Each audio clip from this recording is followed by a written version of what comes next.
En tant qu'Église, depuis le mois de janvier, je dis ça pour ceux qui sont là peut-être de passage ou qui nous visitent, depuis le mois de janvier, on est dans un temps un peu spécial en Église où on essaye de discerner la vision, la mission de Dieu pour notre Église, pour la saison à venir, pour le temps à venir qui est devant nous.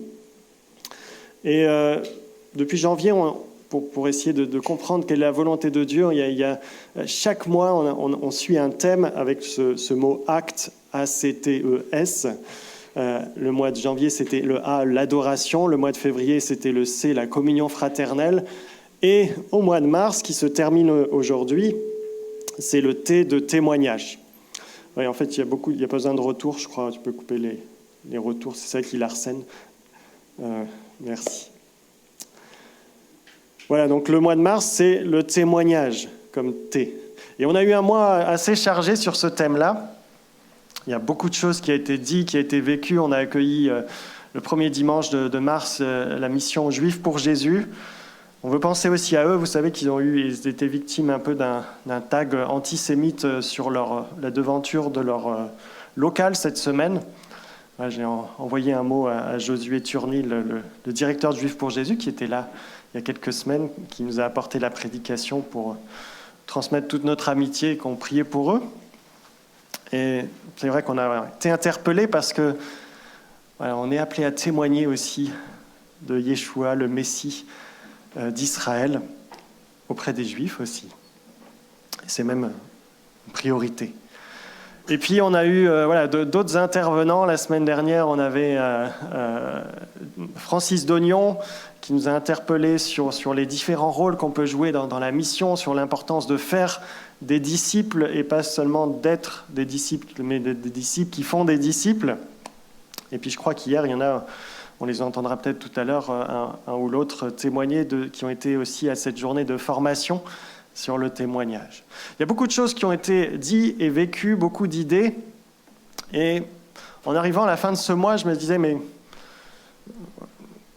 comment, Seigneur, comment, on va dire, conclure ce mois, quelle pensée pour conclure ce mois? C'est vrai qu'on pourrait avoir, face à toutes ces possibilités, on pourrait avoir une tendance à s'éparpiller, mais on a besoin d'avoir une certaine cohérence, de discerner peut-être les priorités dans notre vie d'Église. Et il y avait un texte qui est bien connu, qui résonnait en moi cette semaine et qui me semble bien exprimer plusieurs points importants que je ressens un peu pour notre Église. C'est une prédication peut-être un peu différente de celle que j'ai l'habitude de faire, peut-être un peu plus personnelle, un peu plus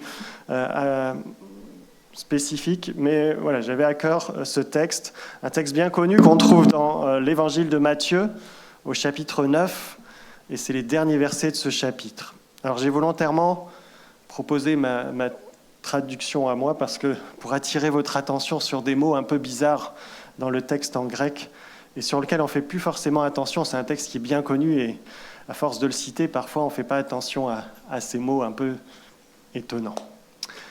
Alors on va lire ce texte ensemble. Matthieu 9, verset 35.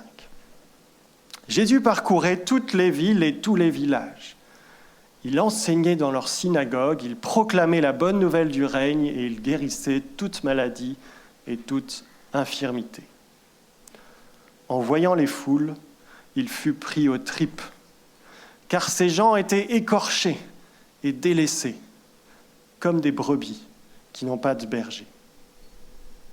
Alors il dit à ses disciples, « La moisson est abondante, mais les ouvriers sont trop peu nombreux.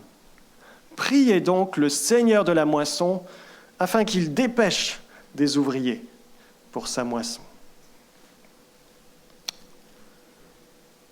Voilà un texte court. J'ai hésité à lire la suite et à prêcher sur la suite, mais j'avais vraiment envie de me concentrer juste sur ces quelques versets pour ce message.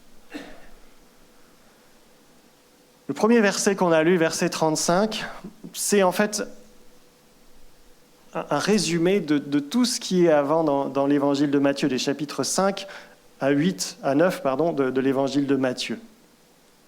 Qu'est-ce qu'il est dit? Jésus parcourait toutes les villes et tous les villages, c'est ce que Jésus fait dans ces chapitres-là. Et il fait deux choses notamment. Premièrement, il enseigne et il prêche la bonne nouvelle. Et si vous avez lu, vous connaissez un peu l'évangile de Matthieu, au chapitre 5 à 7, on a un beau résumé de la prédication extraordinaire de Jésus, ce qu'on appelle souvent le sermon sur la montagne. Et puis ensuite, vous avez les chapitres 8 et 9 de l'évangile de Matthieu, où là, on nous raconte ce que Jésus va faire, et notamment comment son enseignement va s'accompagner de nombreuses guérisons, de nombreuses délivrances. On a Jésus qui va purifier un lépreux, guérir le serviteur d'un centurion qui est paralysé par la souffrance, qui enlève la fièvre de la belle-mère de Pierre, qui délivre des hommes tourmentés par de nombreux démons, qui va guérir un homme de son handicap moteur, un paralytique, mais aussi une femme qui souffrait de perte de sang depuis des années. Il ressuscite même une jeune fille. Et le dernier récit dans ces chapitres, il chasse un démon qui rendait quelqu'un muet. Et ce verset, vous voyez, résume un peu ces deux aspects de la mission de Jésus, à la fois la prédication, l'enseignement qui est central, et un enseignement qui s'accompagne de signes, de prodiges. Il enseignait dans leur synagogue, il proclamait la bonne nouvelle du règne, il guérissait toute maladie, toute infirmité. Et ça, c'est quelque part le cœur de la mission de l'Église, le cœur on pourrait dire, du témoignage chrétien, proclamer l'Évangile en parole, mais aussi en actes. Et ça pourrait se décliner de plein de manières. Mais si on s'arrêtait là, on pourrait se dire « Waouh, c'est quand même génial, là, tout ce qui se passe avec Jésus, l'Évangile est prêché, il y a des guérisons, il y a des délivrances. » Mais le verset suivant, on découvre le regard de Jésus. Et oui, ce qui est dit au verset 36. Jésus voit les foules qui sont là et il est pris aux tripes, comme j'ai traduit. Littéralement, il a les entrailles remuées. C'est-à-dire qu'il est ému de compassion. Il est tout sauf indifférent face à ces foules qui sont là. Pourquoi ? Parce qu'il voit le véritable problème de la foule. Elle est comme un troupeau de brebis très très mal en point. Et les termes employés pour décrire ces brebis en grec sont souvent traduits dans nos Bibles par quelque chose en lien avec la fatigue. Vous avez peut-être l'habitude, les foules étaient lassées et abattues, ou elles étaient fatiguées et abattues, ou fatiguées, découragées, selon les traductions françaises. Et il y a quelque chose de ça, il y a quelque chose de brebis fatiguées. Mais les termes en grec sont un peu plus imagés, c'est pour ça que c'est difficile à traduire. Et le premier mot qui est utilisé pour décrire ces brebis, c'est l'image de quelqu'un qu'on écorche littéralement. Vous savez, quand on écorche, on arrache la peau. En français, on parle des écorchés de la vie. Hein. Ça, c'est une expression qui existe. Et je crois que c'est un peu cette idée-là. Quand on voit cette foule, Jésus voit cette foule qui souffre, cette foule d'écorchés de la vie, on pourrait dire. Et le deuxième terme évoque l'idée de quelque chose que l'on jette au loin, quelque chose qu'on laisse tomber. Et les foules que voit Jésus sont un peu comme des personnes qu'on a laissées tomber, qui se sont fait jeter, c'est en français courant, abandonnées. Peut-être qu'on considérait qu'elles n'avaient pas d'importance. Voilà. Des écorchés et des brebis abandonnées. Et en fait, ces deux images, il me semble qu'elles sont bien liées à une troisième image, la troisième de ce texte, comme des brebis qui n'ont pas de berger, dit Jésus. Des brebis abandonnées à leur sort, donc assez mal en point. Il y a une photo ici de brebis. Et vous savez, la Bible prend souvent l'image des moutons et du berger. Et nous, ce n'est pas trop forcément dans notre culture, mais il faut se dire que la Bible, dans le contexte premier de la Bible, l'élevage le plus courant d'animaux qu'il y avait, c'était l'élevage de moutons en Israël. Et tout le monde avait l'habitude, autour de Jésus, de voir des troupeaux de moutons avec leurs bergers. Alors on en voit un petit peu moins en région parisienne, quoique moi, en habitant dans le quartier, on a la chance d'être près du parc de Saint-Cloud. Et voilà, moi, j'ai pris l'habitude 2 ou 3 fois par semaine d'aller faire un petit footing, promenade, on va dire, au parc de Saint-Cloud. Je pense que c'est le meilleur moment de ma semaine, en tout cas le moment le plus utile de mon ministère pastoral. Non seulement parce que ça vous permet d'avoir un pasteur en moins mauvaise santé, on va dire, parce que c'est important de faire du sport, mais aussi de meilleure humeur, ça dégage le stress, tout ça. Mais surtout, c'est aussi un des moments, paradoxalement, où le Seigneur me parle le plus. Et figurez-vous qu'au parc de Saint-Cloud, il y a des moutons. C'est la photo tout à l'heure, je l'ai prise au parc de Saint-Cloud. Je ne sais pas si certains sont déjà allés voir les moutons au parc de Saint-Cloud. Alors, il faut monter un petit peu, c'est en haut du parc, c'est pas en bas. Il faut marcher un peu si vous arrivez par le bas. En général, c'est là-bas, ils sont parqués à différents endroits. Et il y a quelques mois, je me suis approché d'un enclos de chèvres. Alors, ce n'était pas celui-là, mais c'était un autre enclos, c'était plutôt des chèvres, je crois. Et puis, voilà, je m'approchais de l'enclos pour regarder un peu, j'aime bien voir la nature. Et puis, tout d'un coup, sous la conduite probablement d'un bouc un peu dominant, vous savez, dans les troupeaux, il y a toujours un dominant, il y a toutes les chèvres qui ont commencé à se rassembler, à se diriger vers moi. Et puis ensuite, à me suivre le long de la clôture. Il y avait une clôture entre moi et je me suis dit, ouais, en tant que pasteur, vous savez, ça veut dire berger, pasteur, hein. Je me suis dit, c'est encourageant. Je ne sais pas si c'est un signe, Seigneur. Mais bon, pour être honnête, je pense qu'elle m'avait confondu avec une des personnes qui vient leur donner à manger pendant l'hiver en particulier, qui vient leur donner du fourrage. Il faut dire que j'ai un pull jaune-orange quand je cours et les personnes qui travaillent dans le parc, en général, ils ont un gilet orange. Voilà, donc je pense que ça vient de là. Mais c'est une des caractéristiques des moutons. Ce sont des animaux très sociables, qui vivent en groupe, et c'est une manière aussi d'assurer leur sécurité, et qui ont l'habitude de suivre le meneur du troupeau sans trop réfléchir. Et c'est pour cela que lorsque les brebis sont en dehors de leur enclos, elles ont besoin d'un berger. C'est cette image que Jésus emploie, qu'on trouve beaucoup dans la Bible. Les brebis sans berger dans la nature, c'est très dangereux pour elles.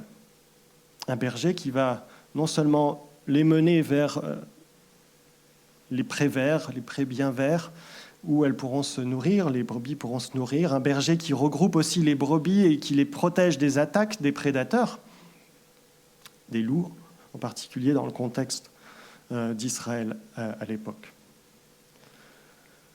Et si vous laissez des moutons, surtout des moutons qui ont été domestiqués, abandonnés, seuls, sans berger, très rapidement, ils vont se retrouver mal en point. Parce que les brebis, ce sont des animaux, les moutons, des animaux plutôt fragiles.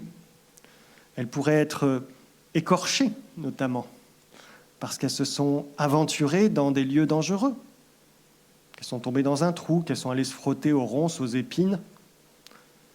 Dans certaines régions d'Israël, elles pourraient aussi se retrouver affamées en saison sèche. Il y a des zones où il y a très peu à manger en saison sèche.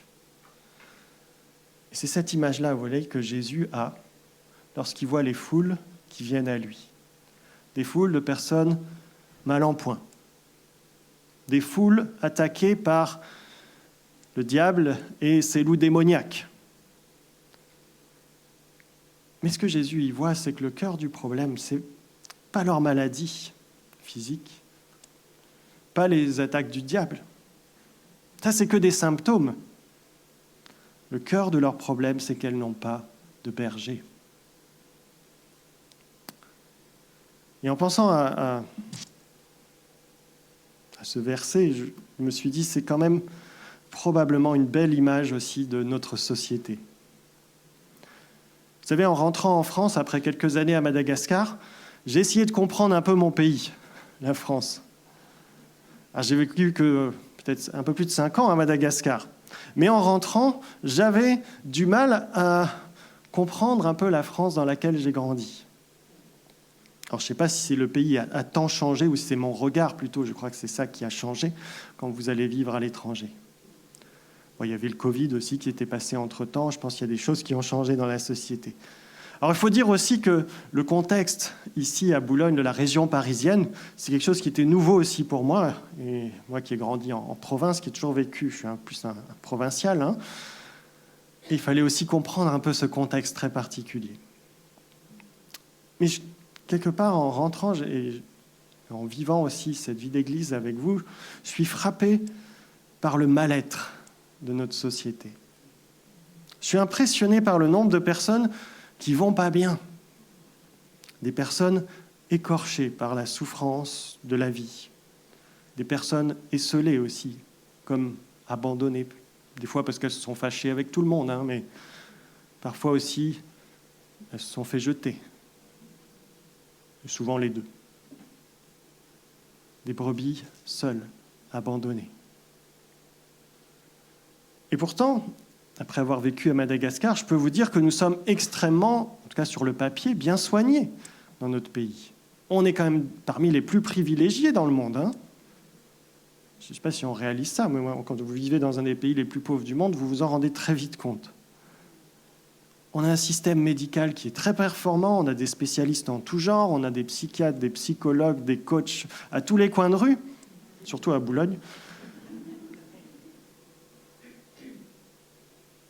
Et pourtant, on sent que ça n'a pas l'air de suffire. Et on voit de plus en plus les personnes essayer de trouver d'autres solutions. On se tourne vers d'autres formes de guérisseurs, des gens qui vont régler nos problèmes. On est à fond dans les naturopathes, ou alors pour d'autres, ça va être les marabouts, ça va être les magnétiseurs, ça va être tous les heurts. Et aujourd'hui, je crois, les gourous ont peut-être jamais eu autant de succès qu'aujourd'hui dans notre société. Les gourous en tout genre. De toute l'histoire de l'humanité, on n'a jamais été aussi bien soigné, on pourrait se dire. Il faut réaliser, je veux dire, tout ce qu'on a, nos ancêtres ne l'avaient pas. Et pourtant, on est toujours plus malade. Et cette tendance, vous voyez, à rechercher des recettes miracles, des sauveurs qui pourront régler nos problèmes, comme ça se reflète parfois même dans l'Église. On va penser que, voilà un pasteur ou un bishop ou ce que vous voulez, qui va pouvoir régler tous mes problèmes. Parce que lui, il a l'onction, parce que lui, il a le don de guérison, parce que lui, il voit les choses. Et on court de pasteur en pasteur ou d'imposteur en imposteur. Mais si on adopte le regard de Jésus, on doit comprendre que cette recherche qui est là dans notre société, c'est que le symptôme d'un mal plus profond. Nous sommes entourés de brebis qui n'ont pas de berger.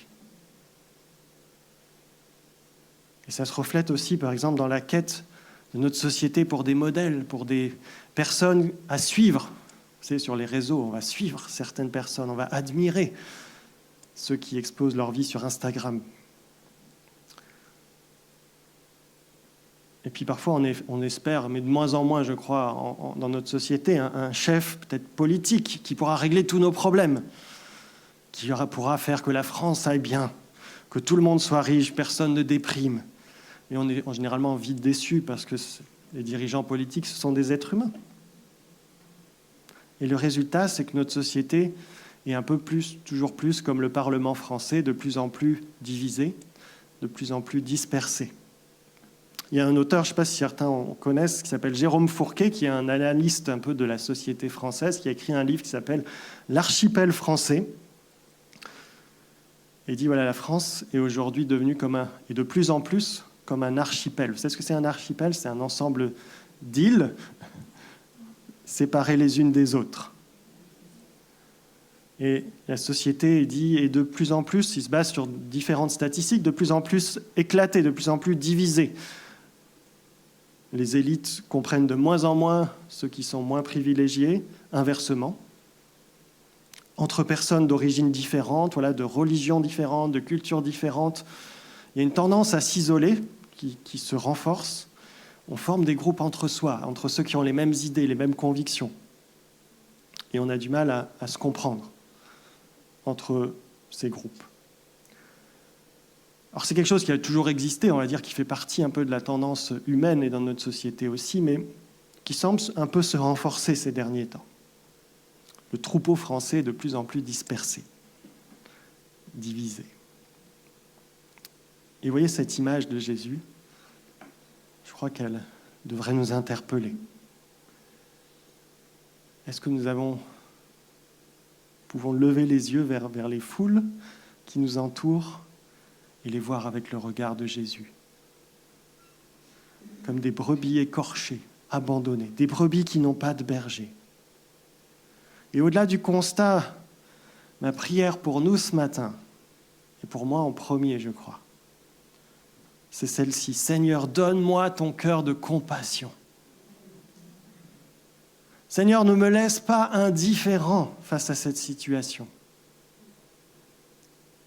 Jésus, il avait le cœur remué, les tripes remuées en voyant cela. Et parfois, on se blase un peu, on devient indifférent face à cela et on n'a plus cette compassion. Et on a besoin de dire, Saint-Esprit, viens nous prendre aux tripes face à ceux qui se perdent. Pourquoi j'ai voulu partager ça? Parce que je crois que sans le cœur de Jésus pour les perdus, tout ce qu'on a dit un peu sur le témoignage, ça restera des belles idées. Mais on ne peut pas entrer dans l'appel qui est le nôtre en tant qu'Église, en tant que témoin du Christ, là où Dieu nous place partout où nous sommes, si on ne se laisse pas prendre aux tripes, remuer, être ému de compassion pour ceux qui nous entourent.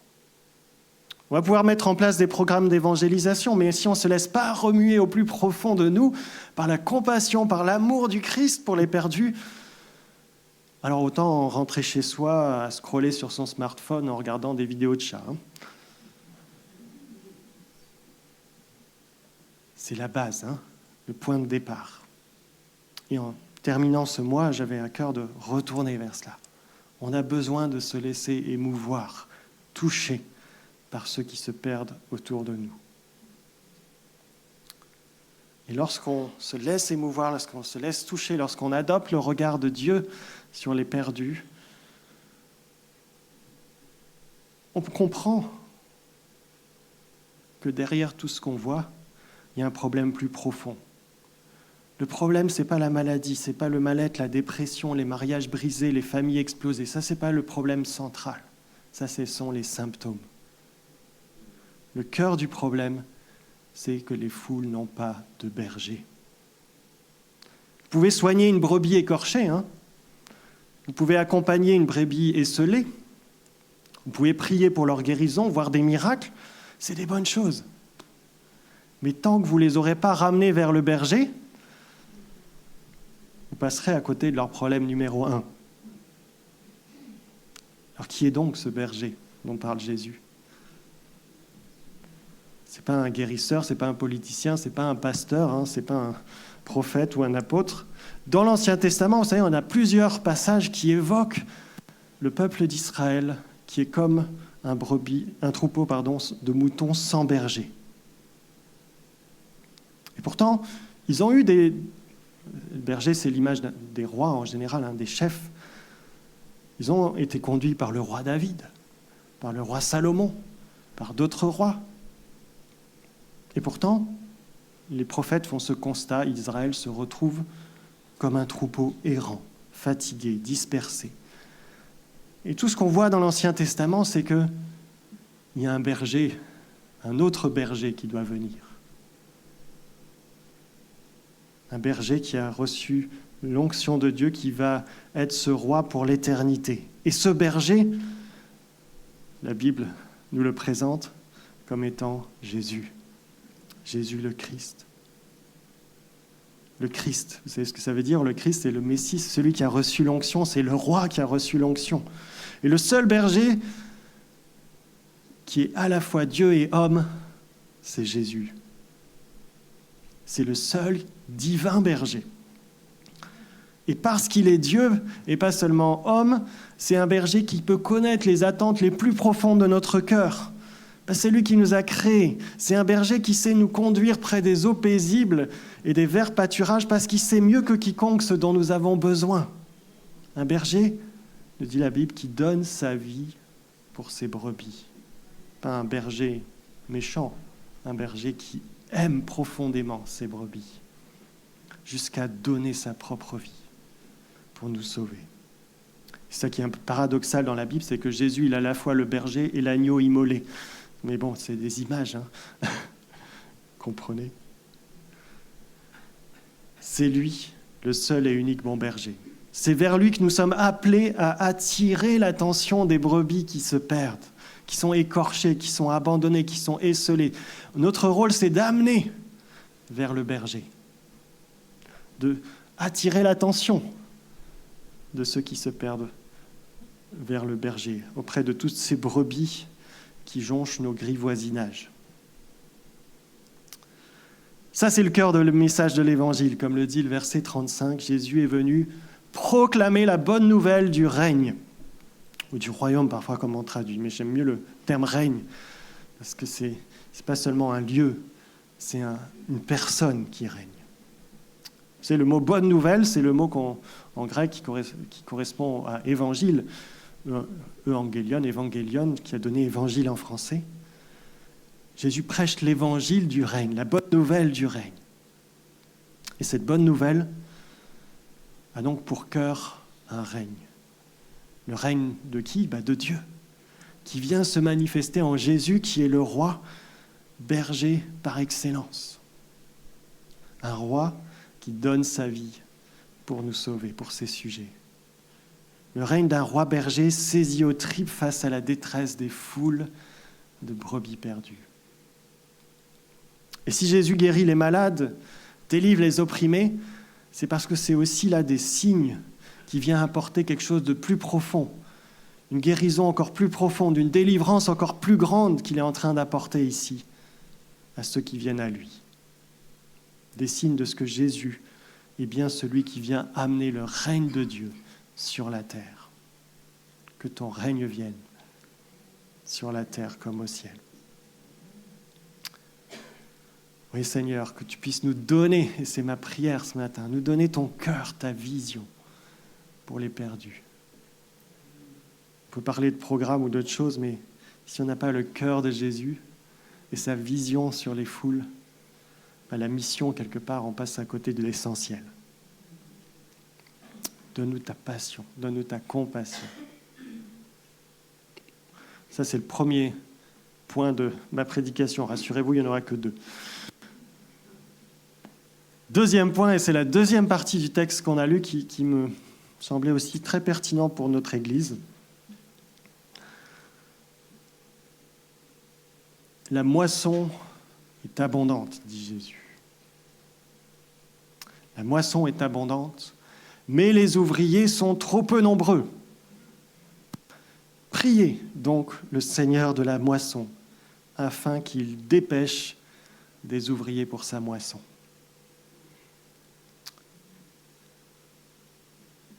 Il y a une sœur, lors d'une réunion de prière il y a quelques semaines, qui a partagé ce verset. La moisson est abondante, mais les ouvriers sont trop peu nombreux. Et je peux vous dire qu'en tout cas pour moi et pour le conseil, pour beaucoup aussi de ceux qui sont engagés dans l'Église, c'est quelque chose qui résonne. C'est un constat. On voit la moisson abondante qui est là. Mais on constate le trop petit nombre d'ouvriers, on pourrait dire qualifiés en tout cas pour certains aspects de la moisson, pour s'occuper de la moisson. La moisson, c'est une autre image agricole. Ça nous rappelle que Jésus il vivait dans un contexte où c'était une culture assez agricole, proche de la terre. Il y avait beaucoup d'agriculteurs. Alors nous, voilà, j'ai de la chance d'avoir une partie de ma famille qui est en Alsace, qui est agriculteur. Et j'ai pu passer des moissons avec eux, des périodes de moisson. Ils cultivent beaucoup de céréales, donc la moisson du blé en particulier. Voilà, aujourd'hui, c'est une photo que j'ai prise c'était l'été dernier, pendant la moisson du blé. Aujourd'hui, ils ont des grosses machines hyper performantes, ça va à toute vitesse.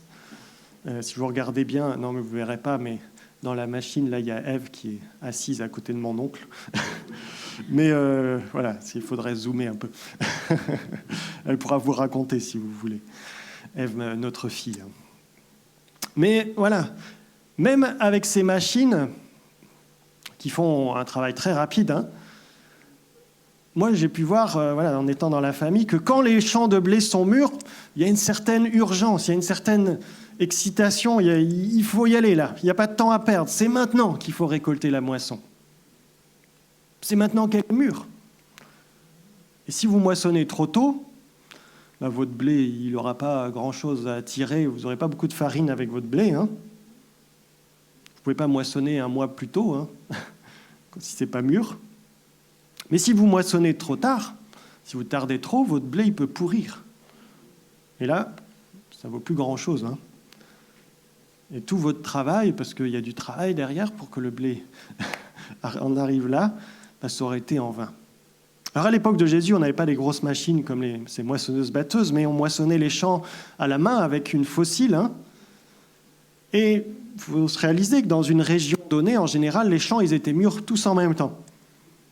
Ouais, parce que c'est logique, c'est en général. Alors parfois, certains avaient peut-être planté un peu plus tôt ou plus tard, donc peut-être qu'il y a des petits décalages, mais globalement, c'était à une même période. Et donc, pour moissonner tous ces champs, il fallait du monde, il fallait recruter.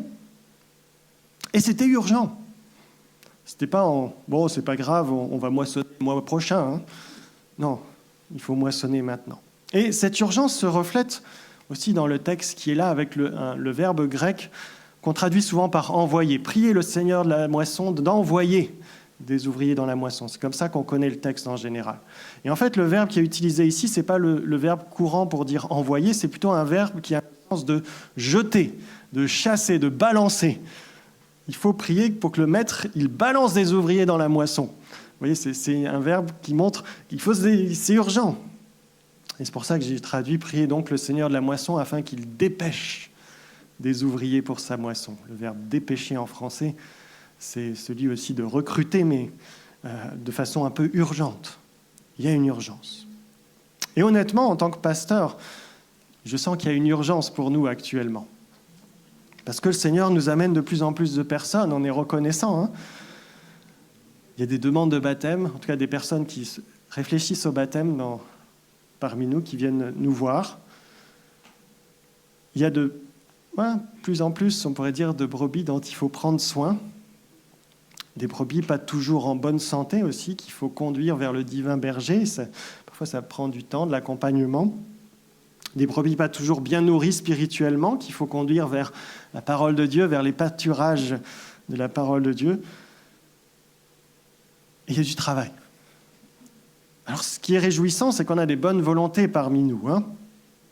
Et je crois qu'il y a pas mal d'entre nous qui ont envie de passer à l'action, de servir. Et ça, c'est formidable. Je vois des ouvriers volontaires. On prie et le Seigneur suscite des ouvriers. Et ça commence par chacun d'entre nous. Des ouvriers qui ont un cœur pour le Seigneur. Mais, il faut être honnête aussi, il nous manque des ouvriers qualifiés dans certains domaines, pour pouvoir notamment mener des équipes, vous savez, dans différents rôles dans le travail, parmi les... Et on a besoin notamment de personnes à la fois disponibles, mais qui ont bien sûr un cœur pour le Seigneur, mais aussi qui ont des compétences et qui ont un caractère aussi, pour qu'on puisse leur confier d'autres personnes. Parce que la bonne volonté ne suffit pas toujours pour être un bon ouvrier. Il faut des fois apprendre, sinon on peut massacrer la moisson, ou faire plus de mal que de bien aux brebis malades. Surtout si on a des responsabilités dans l'Église.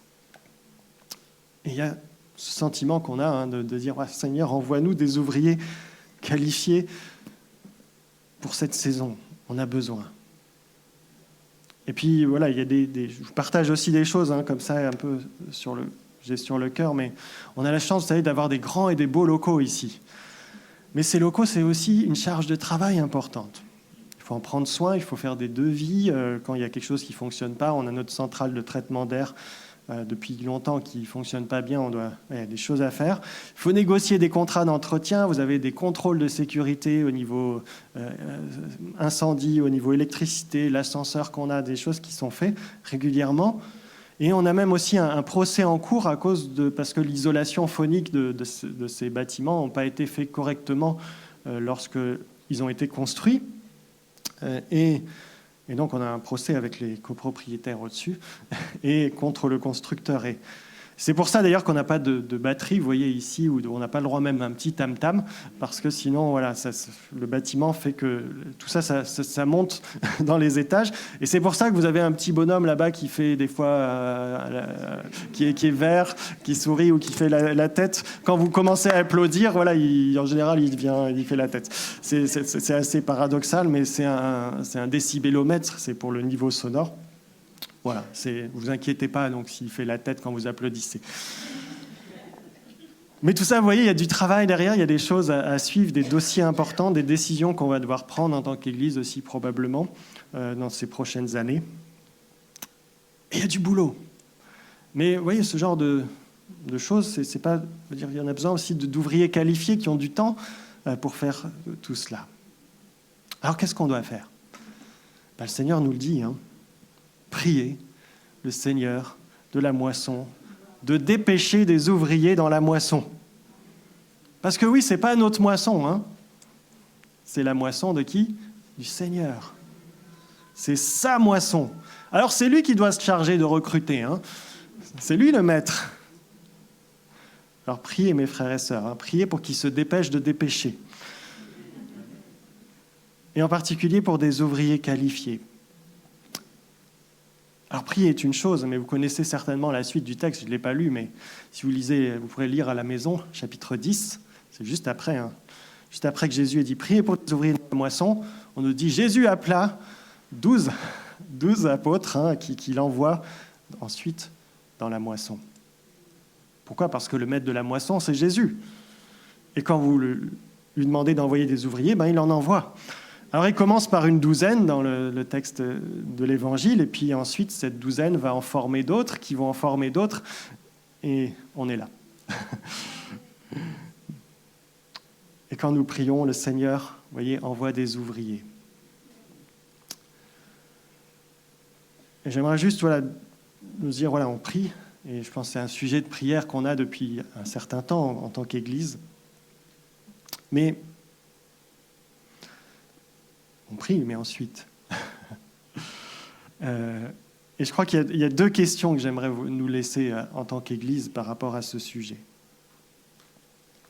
La première, c'est est-ce que nous sommes prêts à accueillir de nouveaux ouvriers ? Est-ce qu'on est prêt à en accueillir ?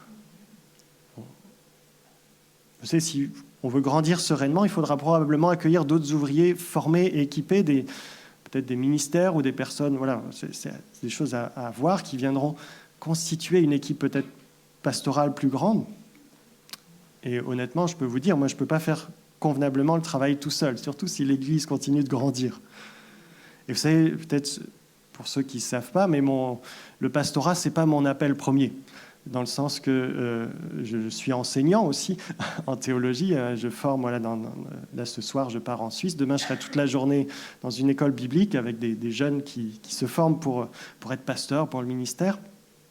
Et donc ça fait partie, ça fait partie, je pense, c'est même mon appel principal de ce que j'ai pu discerner au fil des années, de ce que le Seigneur veut pour moi et que d'autres ont reconnu aussi dans l'enseignement.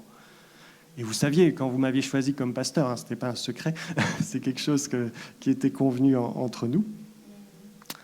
Et donc, voilà, vous voyez, il y a besoin d'aide.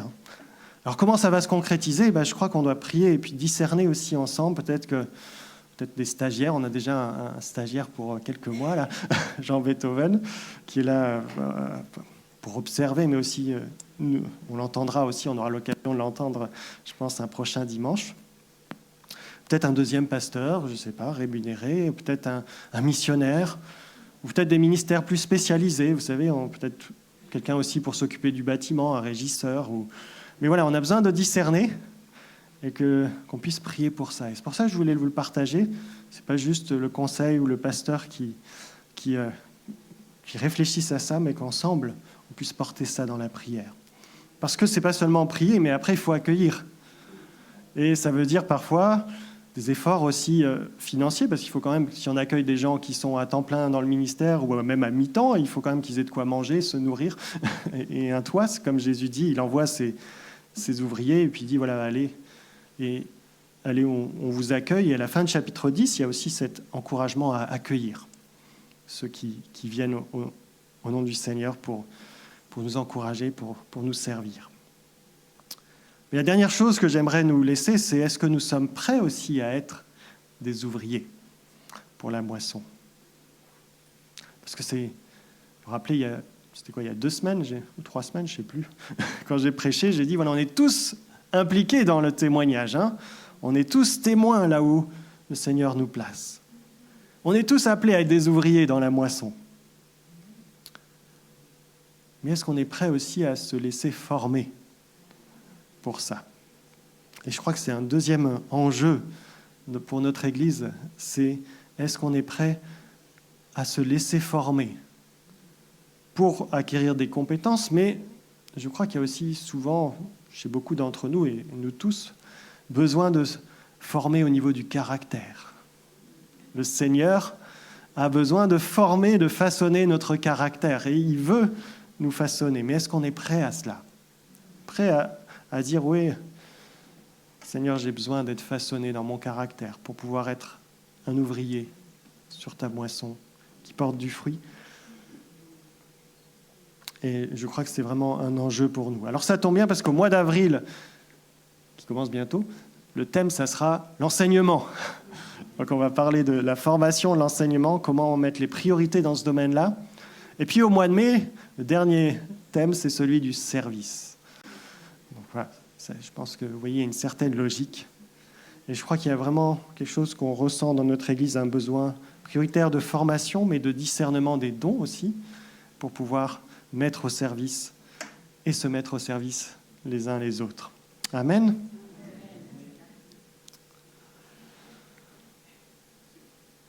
Voilà un peu quelques éléments que j'avais envie de partager avec vous ce matin. Et quand on est face à l'urgence de la moisson, parce qu'il y a une certaine urgence qu'on ressent et que le Seigneur partage aussi dans ce texte, et peut-être qu'on pourrait se sentir un peu démuni.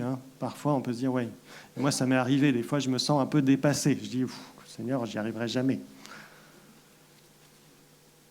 Mais je crois que le Seigneur nous rappelle aussi dans ce texte que c'est sa moisson. C'est la moisson du Seigneur. Et notre Seigneur, il sait ce qu'il fait. C'est le plus sage, le plus aimant des maîtres de la moisson. Il ne va pas faire n'importe quoi avec sa moisson. Et je crois que la première chose qu'on peut faire, c'est se confier en lui, s'abandonner à lui, lui faire confiance. Alors on prie, on se met en œuvre, mais ne soyons pas dépassés face à ce qui est devant nous, parce que c'est sa moisson. Et face, pareil, à cette image des brebis qui sont tellement nombreuses autour de nous, il y a tellement de souffrances, il y a tellement de brebis écorchées, esselées, on pourrait se sentir là aussi dépassé. Mais n'oublions pas que c'est lui le berger. C'est lui le berger des brebis. C'est notre Seigneur qui est le seul bon berger, ultime. Un berger qui sait mieux que quiconque prendre soin de ses brebis. Alors qu'on puisse se remettre à lui avec confiance. J'invite à prier.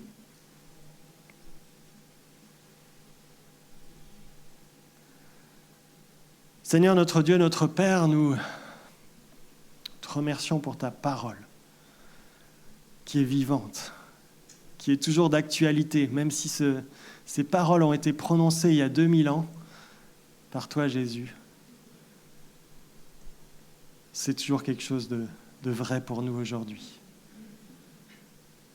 Seigneur, ne nous laisse pas indifférents face à ta parole. Seigneur, on te prie vraiment que tu nous aides. Et c'est ma prière principale ce matin, à avoir ta vision et ton cœur pour les perdus. Donne-nous de voir, Seigneur, autour de nous, derrière les masques, derrière les symptômes peut-être, le mal profond qui est ce besoin de berger, de toi, Seigneur, ce besoin de toi, le seul berger. Et Seigneur, ne nous laisse pas indifférents, que ton Saint-Esprit vienne nous émouvoir par la compassion Oui, Seigneur, viens nous remuer, Seigneur, nous remuer face aux foules. Ne nous laisse pas indifférents, Seigneur. Et dans cette moisson qui est devant nous, ta moisson, Seigneur, oui, nous voulons dire et te prier, envoie des ouvriers. Envoie des ouvriers, Seigneur. Envoie-nous peut-être des ouvriers qualifiés, des ouvriers dont on a besoin pour la croissance de notre Église en ce moment. C'est notre prière. Mais Seigneur, envoie-nous aussi comme ouvriers. Envoie-nous comme ouvriers dans ta moisson. Nous sommes là devant toi, Seigneur, avec nos faiblesses, avec nos dons aussi que tu nous as donnés. Mais Seigneur, viens encore nous façonner, viens nous former, que ce soit au niveau de notre cœur, de notre caractère, de nos compétences. Viens nous former pour être des ouvriers qui font du bon travail, Seigneur, pour ta moisson. Nous avons besoin de toi, besoin de ton esprit. Sois honoré, sois béni, et qu'à toi revienne toute la gloire. Amen.